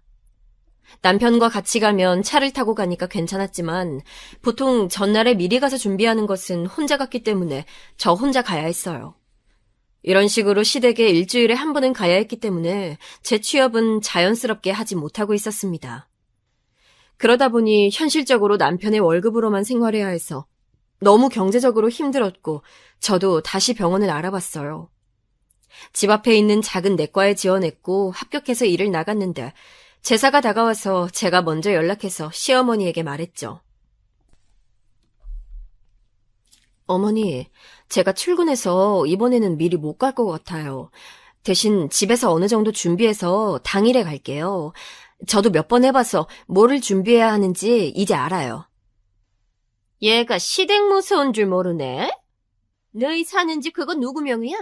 이런 식으로 나올 거야? 너희 조상님들 덕분에 편하게 살면 보답을 해야지. 어머니는 정말 진지하게 제가 시댁 제사 전날에 오지 않는다고 화를 많이 내셨어요. 하지만 저는 가고 싶어도 취직한 지 얼마 되지 않아서 연차를 써서 가는 것이 너무 눈치가 보였고 남편에게 말했더니 남편이 본인이 가겠다고 했습니다. 그래서 남편이 대신 갔고 저는 병원에서 일하고 있었는데 시어머니한테 전화가 왔어요. 너는 이제 남의 집 귀한 아들한테 일까지 시키니? 돈 그거 얼마나 번다고 그렇게 유세야? 안 그래도 힘들게 일하는 내 아들 불쌍해서 어떡하니? 저는 남편을 대신 보낸 게 그렇게 잘못한 일인가 싶었습니다.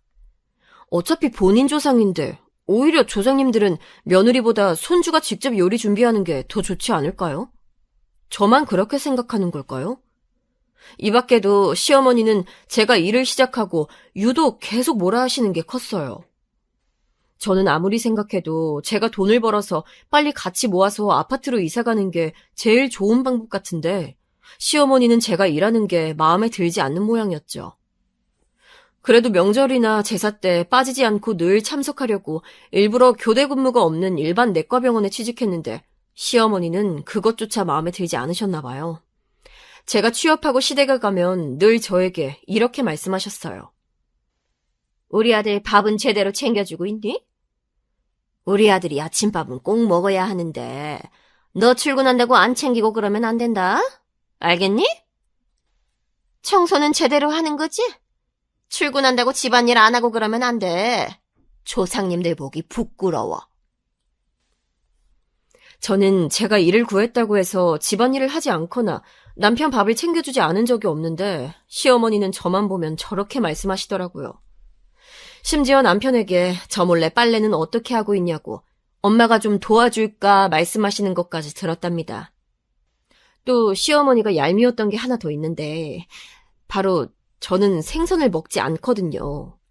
왜냐하면 어릴 때 생선구이를 잘못 먹었다가 급체해서 생사를 오간 적이 있기에 저는 생선을 좋아하지 않고 남편은 당연히 이걸 알고 있었어요. 어느 날 남편이 시댁에서 고등어 구이를 보고 제가 못 먹는 거라고 다른 음식을 포장해서 온다고 하니까 시어머니가 정말 정색하시더라고요. 알레르기도 아니고 먹으면 먹는 거지. 다 차려놓은 밥상에 밥맛 떨어지게 뭐 하는 거냐고 큰 소리를 내시길래 저도 눈치가 보여 남편에게 됐다고 말하고 다른 반찬이랑 먹으면 된다고 시어머니에게 말했습니다. 그런데 시어머니는 그게 뭐가 그렇게 기분이 나빴던 건지 고등어 말고 다른 반찬을 내놓지도 않으셨어요.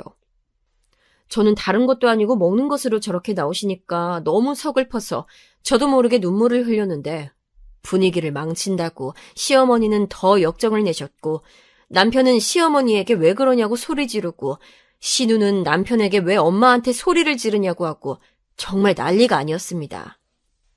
이 사건이 있던 후로 저도 사람이니까 속상해서 신혼 초처럼 시어머니에게 안부 전화를 하거나 일이 없어도 찾아뵙는 행동은 하지 않았는데 시어머니는 왜 요즘 연락이 없냐고 오히려 저를 혼내셨어요.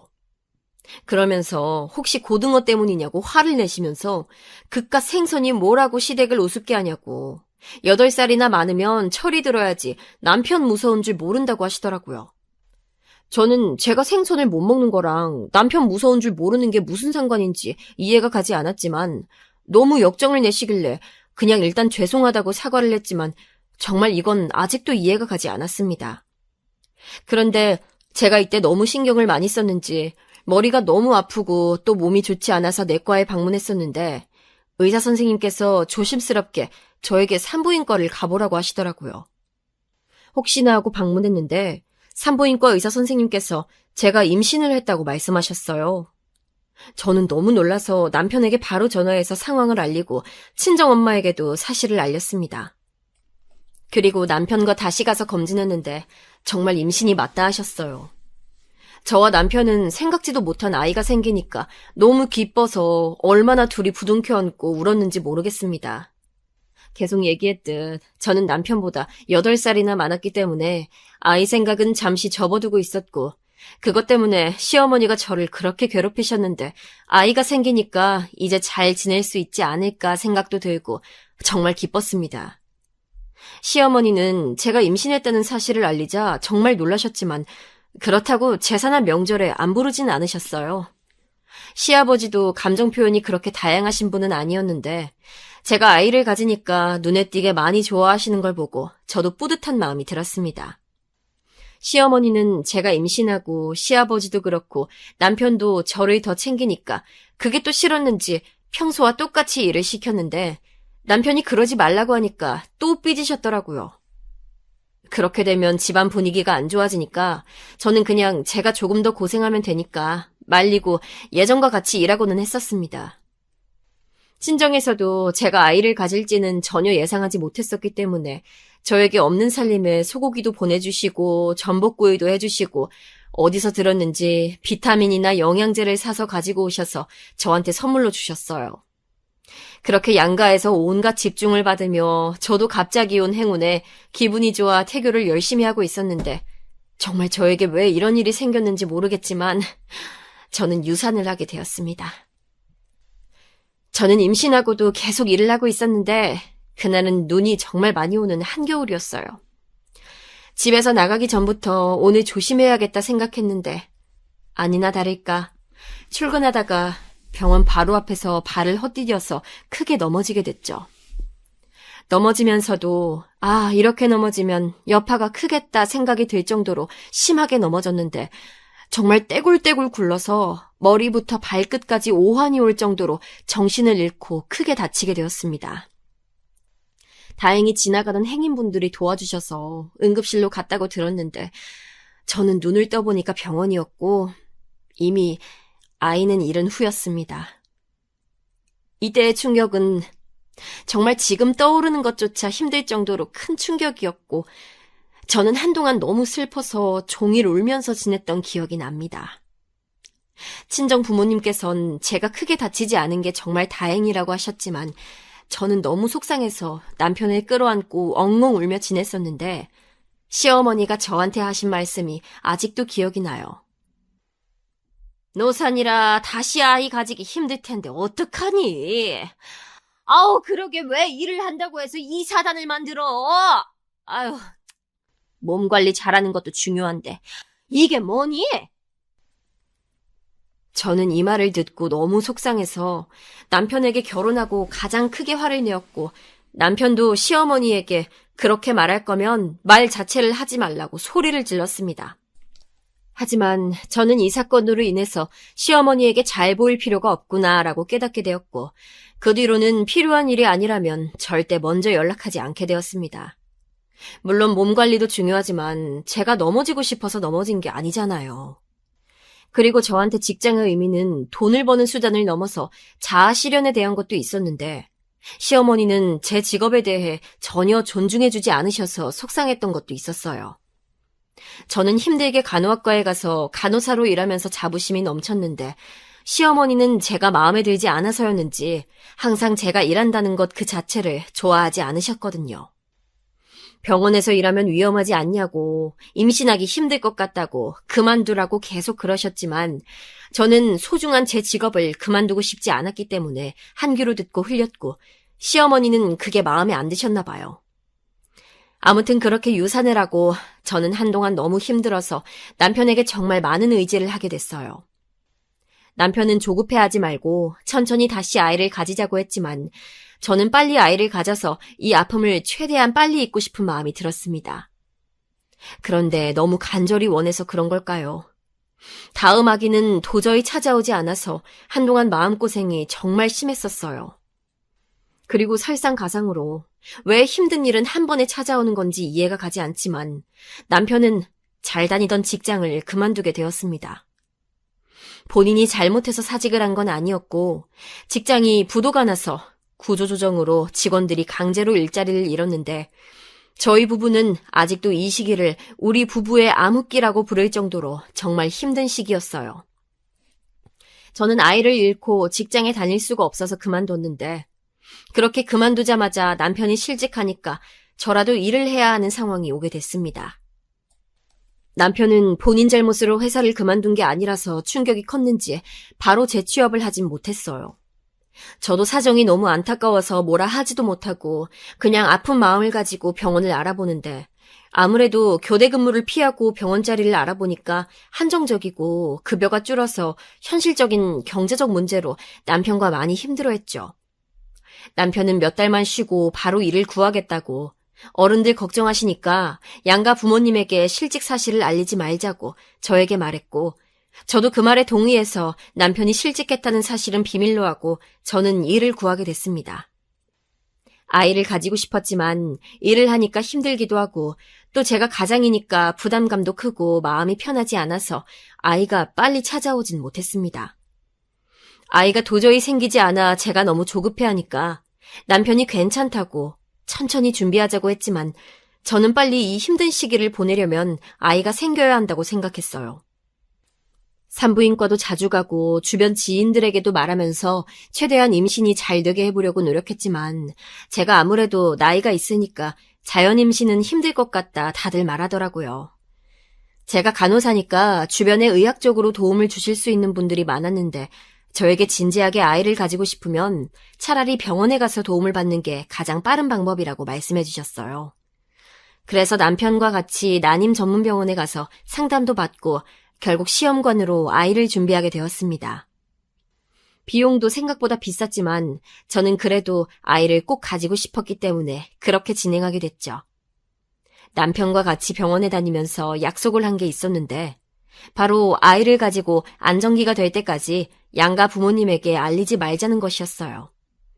첫째 아이를 잃고 나서 힘들었던 게 제 임신이 양가에서 주목을 많이 받았었는데 아이를 잃으니까 그 시선을 감당하는 것 자체가 저에겐 상당한 고역이었습니다. 그래서 정말 남편과 저 둘만의 비밀로 남기고 난임 전문병원에 다니기 시작했어요. 그런데 남편은 그때 일을 하지 않고 있었지만 저는 생활비를 벌어야 해서 출근을 하는데 아이 준비를 하면서 출퇴근을 하는 게 정말 너무 힘들었습니다. 체력적으로도 당연히 힘들었지만 제일 제가 감당하기 어려웠던 것은 남편이 일하지 않고 우리는 난임병원에 다니며 시험관을 준비 중이라는 것을 아무에게도 말하지 못하고 오로지 남편과 저만 알고 감당해야 한다는 사실이었어요. 시댁에서는 아무것도 모르고 남편은 일하고 있고 저는 집에서 쉬는 줄 아시니까 계속 명절이나 제사에 부르셨거든요. 남편은 물론 그럴 때마다 저에게 미안하다고 종일 빌며 본인이 집안일을 다 하고 제 내조를 했는데 덕분에 버틸 수 있었습니다. 아이러니하게도 우리 부부의 암흑기였지만 오히려 사이가 좋아지는 계기가 되기도 했어요. 세상에서 딱 우리 둘만 아는 비밀이 있다고 생각하니까 더 돈독해지고 비밀이 아예 없는 진정한 부부가 됐죠. 그렇게 몇 달이 지나고 드디어 시험관을 시도했는데 1차 시도가 실패로 돌아가게 되었습니다. 저는 병원에 다니면 바로 아이가 생길 줄 알았는데 전혀 그러지 않았어요. 설상가상으로 남편이 슬슬 재취업을 하려고 알아보는데 취업도 어려워서 연봉을 많이 낮추거나 혹은 집에서 아주 멀리 떨어진 곳으로 가야 하는 상황이었습니다. 저는 그래서 남편에게 너무 부담 가지지 말라고 하며 재취업을 늦게 해도 된다고 안심시켰지만 사실 속으로 많이 불안했던 게 사실입니다. 또 시험관을 준비해보신 분들은 아시겠지만 한 달에 5번 이상 병원에 방문해야 하는데 비용도 그렇고 시간도 너무 없어서 정말 힘든 시기를 보냈습니다. 그래서 남편에게 심적으로 많이 의지했었죠. 그렇게 몇 달이 더 지나고 시험관을 다시 시도했는데 이번에는 정말 다행히 아이가 생기게 됐어요. 그것도 쌍둥이로 2번째 아이들이 저에게 찾아오게 됐습니다. 정말 저는 제대로 성공했다는 말을 듣고 너무 기뻐서 아직도 그날이 몇 월 며칠인지 정확하게 기억이 나요. 남편과 저는 초기에는 양가에 알리지 않기로 다짐했기 때문에 비밀로 했는데 저는 첫 번째 아이를 유산했던 기억 때문에 노심초사하며 태교를 했었습니다. 제가 시험관으로 임신하고 부작용이 조금 왔었는데 병원에서는 나이도 있으니까 직장을 그만두고 태교에 전념하는 게 좋다고 말씀하셨어요. 하지만 제가 직장을 그만두면 우리 집에 당장 수입이 없어서 정말 힘들게 직장에 다녔는데 간호사 일을 해보신 분들은 아시겠지만 정말 몸 노동이 심하거든요. 안 그래도 아랫배 통증이 심해서 힘들었는데 출근해서 일하니 아이가 잘못되면 안 되니까 거기에도 신경을 써야 하고 정신적으로 힘들었던 기억이 나요. 그때는 이제 슬슬 남편이 취업하면 좋겠다고 생각했는데 남편은 백수 상태가 마음에 드는 건지 아니면 자신이 없는 건지 취업을 하지 않고 있었습니다. 제가 취업 얘기를 꺼내면 급속도로 표정이 안 좋아져서 저도 재촉하지 못했고 그렇게 제가 모든 경제적인 부담을 지며 힘들게 임신 초반을 보내게 됐죠. 그러다 배가 점점 불러오고 안정기가 찾아오자 양가 부모님에게 사실을 알렸고 친정 부모님은 제 손을 잡고 다른 것보다 제 몸이 제일 중요하다며 건강이 최고라고 하시면서 오셨습니다. 시아버지도 이번엔 아이를 잃으면 안 된다고 저에게 몸 건강 챙겨야 한다고 하시면서 병원에 직접 가셔서 비싼 한약까지 지어주셨죠. 제가 임신하고 신경을 너무 많이 써서 그런가 귀 건강이 좋지 않아서 한동안 청력에 이상이 있었는데 시아버지가 한약을 지어주신 것을 먹고 나서는 그런 게 싹 사라져서 효과가 좋았던 기억도 납니다. 아무튼 시어머니도 제가 임신했다고 하니까 이번엔 태교를 잘 하려고 하셨고 저도 이번 아이들은 꼭 지키고 싶어서 최대한 스트레스를 받지 않으려고 노력했습니다. 제가 임신했다는 사실은 양가에 알렸지만 남편이 실직했다는 사실은 알리지 않았었는데 그래서 그런가 시어머니는 제사에 저를 계속 부르셨습니다. 몇 번 남편을 통해 거절하고 저도 몸이 힘들어서 안 되겠다고 거절했는데 처음에는 알겠다고 하시더니 나중에는 저에게 남들 다 하는데 왜 저만 유난이냐는 식으로 말씀하셨어요. 저는 그래도 제 건강이 먼저고 제 몸이 먼저니까 최대한 무시하려고 했지만 시어머니가 제사는 그렇다 쳐도 김장은 꼭 오라고 말씀하셨습니다. 어차피 그때는 만삭이었고 안정기가 지났기 때문에 괜찮다고 하셨어요. 그리고 제가 시험관 부작용으로 살이 많이 쪘었는데 안 그래도 그것 때문에 속상한데 저보고 움직여야 아이들한테도 좋고 제 살도 빠진다고 꼭 김장에 오라고 하셨죠. 저는 당연히 가고 싶지 않았는데 남편이 다른 것은 몰라도 김치는 시어머니 김치를 정말 좋아하기 때문에 어쩔 수 없이 김장에 가게 됐습니다. 남편을 대신 보내고 싶었지만 시댁에선 남편이 백수 생활을 1년 넘게 하고 있다는 것을 전혀 알지 못하니까 제가 가게 되는 상황이 발생하게 됐죠. 그런데 제가 한 명도 아니고 2명이나 배에 들어있는데 주변에 혹시 쌍둥이를 임신했던 분이 계신가요, 여러분? 쌍둥이 만삭은 정말 숨 쉬는 것조차 힘들어서 겨우 몸을 유지하는 것도 힘들거든요. 그런데 그 몸을 이끌고 시댁에 김장하러 가니까 제 처지가 너무 서럽더라고요.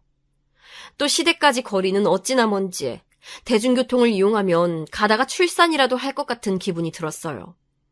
그래서 택시를 불러서 시댁에 가게 됐는데 운명의 장난일까요? 제가 택시에서 내리는 것을 집 앞에서 시어머니가 목격하게 됐습니다. 그러더니 저에게 택시를 탔다고 난리를 치기 시작하셨어요. 내 아들이 힘들게 일해서 번 돈을 감히 이런 데 써? 미쳤니? 안 그래도 통통한데 몸을 움직여야 살이 빠지지. 이렇게 택시 타고 다니니까 네가 살이 찌는 거 아니야. 저번에 안 좋은 일 있었으면 알아서 조심해야지.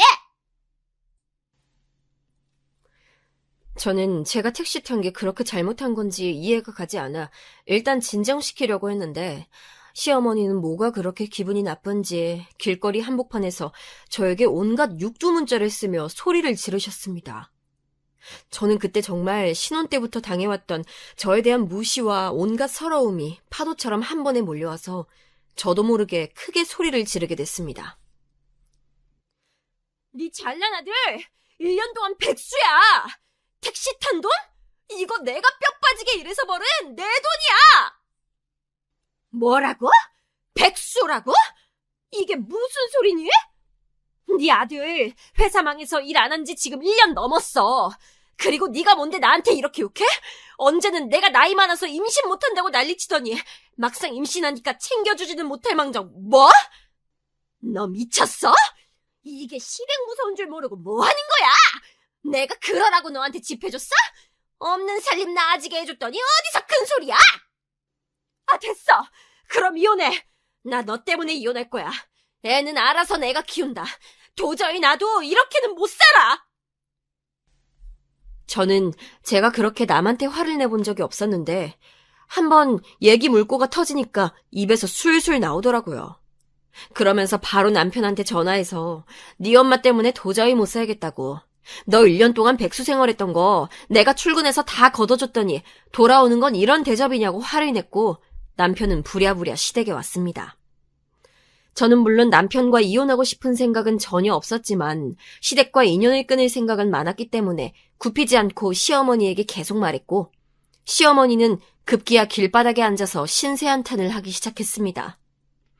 남편이 도착하자 저는 이혼하자고 소리를 질렀고 그걸 본 시어머니는 당장 이혼하라며 난리를 치셨어요. 지나가는 사람들이 다 쳐다봤지만 그걸 신경 쓸 겨를조차 없었습니다. 남편이 시아버지를 불러서 저희를 겨우 달래서 집으로 데려갔는데 저는 당연히 시어머니에게 사과할 마음이 없었고 시어머니도 화가 단단히 나셨는지 저에게 미안하단 말을 절대 하지 않으셨죠.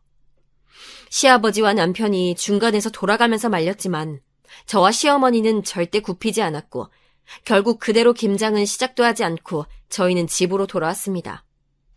저는 집에 와서 남편에게 그동안 내가 꾹꾹 참았던 거 이제 더는 못하겠다고 강하게 말했고 남편도 자기가 중간에서 중재를 잘 했어야 하는데 미안하다고 사과했어요. 시아버지도 연락 와서 시어머니 말이 심했다고 해서 제가 마음이 풀리려고 했는데 신우가 전화로 아무리 그래도 어른한테 그러면 되냐고 해서 더 사이가 안 좋아지게 됐습니다. 와중에 시어머니는 당장 자기 집에서 나가라고 빌라에 찾아와서 난리치셨고 저는 결국 친정으로 들어가게 됐죠. 친정에 어느 정도 상황을 얘기하면서 이혼할 수도 있다고 하니까 친정 부모님은 그렇게 하라고 하시며 제 몸이 우선이라고 마음 편하게 출산 준비를 하라고 하셨습니다. 그렇게 저는 시어머니와의 연락을 차단하고 남편하고만 연락하며 출산 준비를 하고 무사히 쌍둥이를 낳게 됐어요. 쌍둥이는 아들 쌍둥이였고 일란성이었는데 정말 신기하게도 남편과 제 얼굴이 한 명씩 있었습니다. 이런 게 바로 생명의 신비인가 봐요. 저는 아이를 낳고 조리원에 있었는데 시어머니는 저와 싸웠지만 본인 손주들은 또 보고 싶었는지 병원에 찾아왔더라고요. 물론 제 병실에는 오지도 않으셨지만요. 저는 조리원에서 나와서 친정집으로 가서 있었는데 시어머니는 쌍둥이들을 보고 싶었는지 남편에게 계속 연락해서 사진과 동영상을 보내달라 하셨더라고요. 그러면서 본인이 언제 보러 가냐고 하길래 제가 이혼하라면서 무슨 아이를 보러 오냐고 했더니 그때는 아무 말도 못하는 모습을 보고 정말 통쾌했습니다. 아이를 계속 친정집에서 보고 있으니까 언제 우리 부부가 사는 집으로 오냐고 또 남편에게 묻길래 제가 화나서 전화를 가로채고 이혼하라고 집에서 당장 나가라고 할 땐 언제고 이제 왜 그러냐고 하니까 처음엔 화를 내더니 나중엔 미안하다고 하더라고요.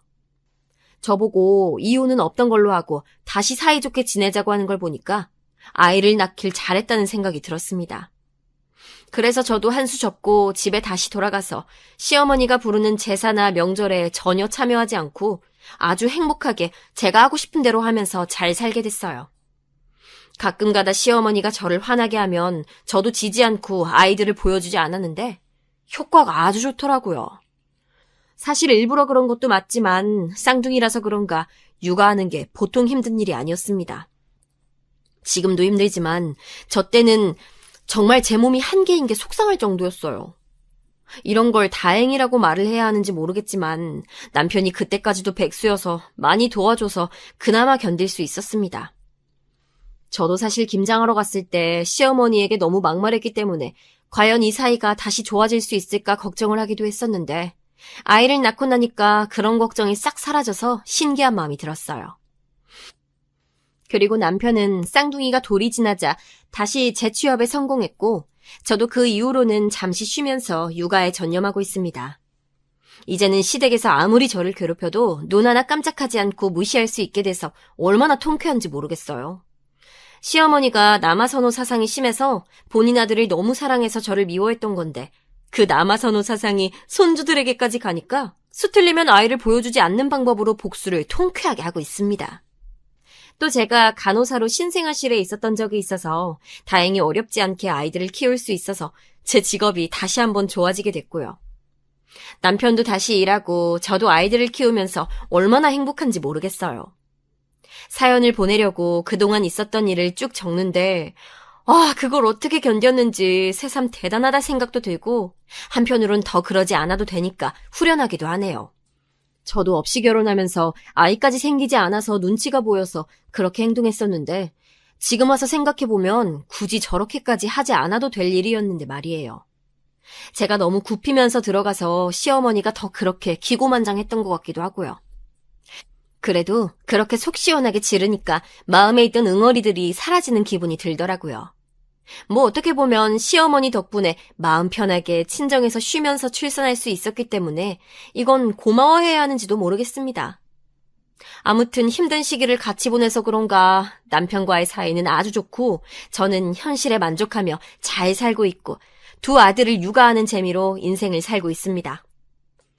아무래도 쌍둥이라 2배로 힘들지만 반대로 말하자면 2배로 행복해서 요즘은 정신없이 나날들을 보내고 있어요. 그렇게 제 사연은 여기까지입니다. 여러분 들어주셔서 정말 감사합니다. 여러분들도 하고 싶은 말 제때 하시면서 마음속에 응어리가 없게 행복하게 후련한 마음으로 사시길 진심으로 바라요. 건강관리 유의하시고 행복하게 사시길 바랍니다. 감사합니다.